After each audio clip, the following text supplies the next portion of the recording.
Bienvenidos una vez más a mi canal. En esta ocasión hablaré de un tema que me interesa mucho compartir con ustedes. Durante años, un curso de milagros ha sido mi guía silenciosa.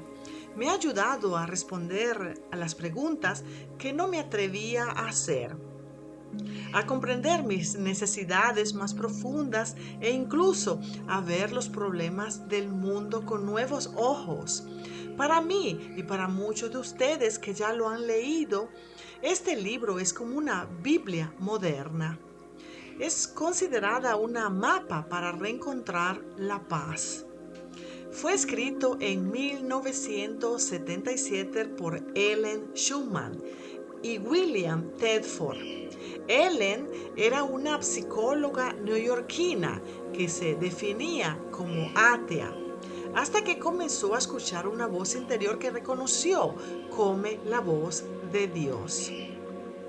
En este canal quiero compartir lo que he aprendido, lo que sigo descubriendo y cómo este libro de un curso de milagros puede convertirse en un compañero de viaje en la vida cotidiana. Este libro comenzó a ser mi guía ya en el 2020 y me ha ayudado a explicar algunos temas que se encuentran en mi libro La Divina Presencia en mí. Ahora les hablaré de cómo el ego nos obliga con el tiempo a actuar y al mismo tiempo a tener miedo.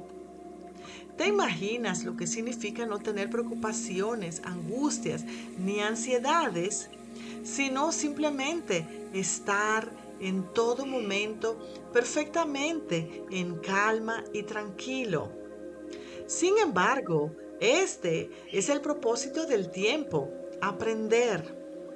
El maestro de Dios no podrá estar satisfecho con su enseñanza hasta que ésta constituya todo su aprendizaje.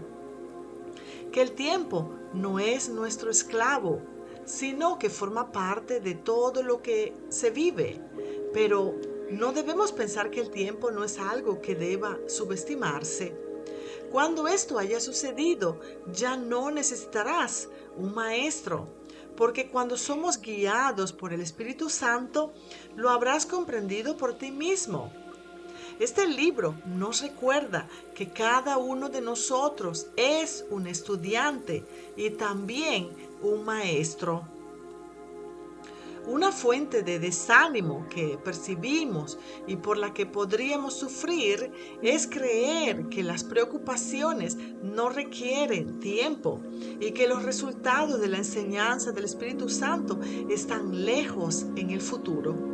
No es así, porque el Espíritu Santo usa el tiempo a su manera y no está atado a él. El espíritu es eterno y no tiene un tiempo. Y podemos decir que, en este caso, el tiempo es su amigo en la enseñanza. No lo desgasta como nos desgasta a todos nosotros. Por otro lado, el ego, al igual que el Espíritu Santo, usa el tiempo para convencerte de la inevitabilidad de que el objetivo es su fin. Pero tenemos que tener presente que para el Espíritu Santo el objetivo es la vida.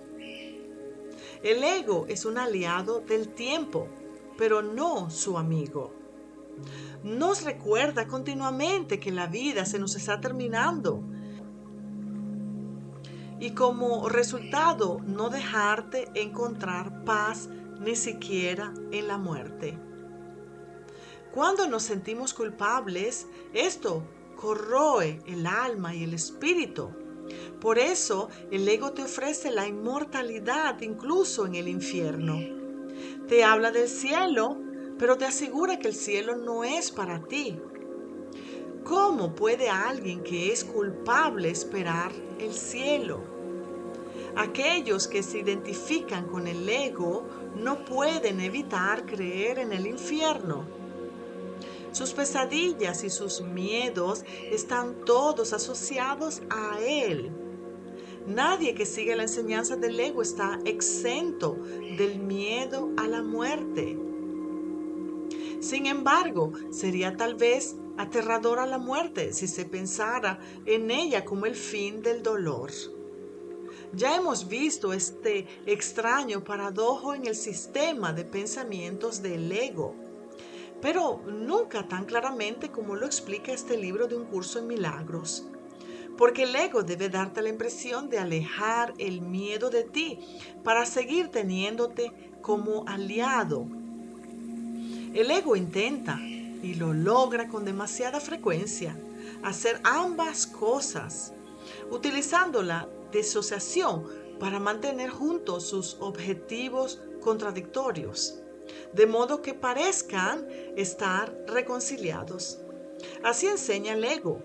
La muerte es el fin mientras haya esperanza de que exista el cielo. Sin embargo, como tú y el ego no pueden separarse, y dado que él no puede concebir su muerte, seguirá acusándote porque la culpa es eterna. En este libro encontramos la versión que el ego tiene de la inmortalidad y del miedo que vive en todos nosotros. El ego comienza a desarrollarse y a manifestarse principalmente durante los primeros 3 años de vida. En este periodo, el niño construye su propio sentido de identidad primaria, diferenciándose del entorno que lo rodea y de los demás. El ego nace como un instrumento defensivo para la supervivencia. Durante la infancia, el ego es necesario para desarrollar un sentido de identidad, lo que permite a la persona reconocerse como un individuo separado. En los primeros años, el ego se forma a través de las relaciones. Un entorno que ofrece aceptación y empatía construye a un ego más sano. Si no se corrige con el tiempo, el ego puede convertirse en una estructura rígida que lleva a querer controlar la realidad. Espero que esta información les ayude a no tomar el tiempo como un fin, sino como un medio para hacer las cosas. Y después de este mensaje, disfrutemos cada minuto que nos queda de nuestra vida. Gracias por escuchar mi canal. Hasta la próxima.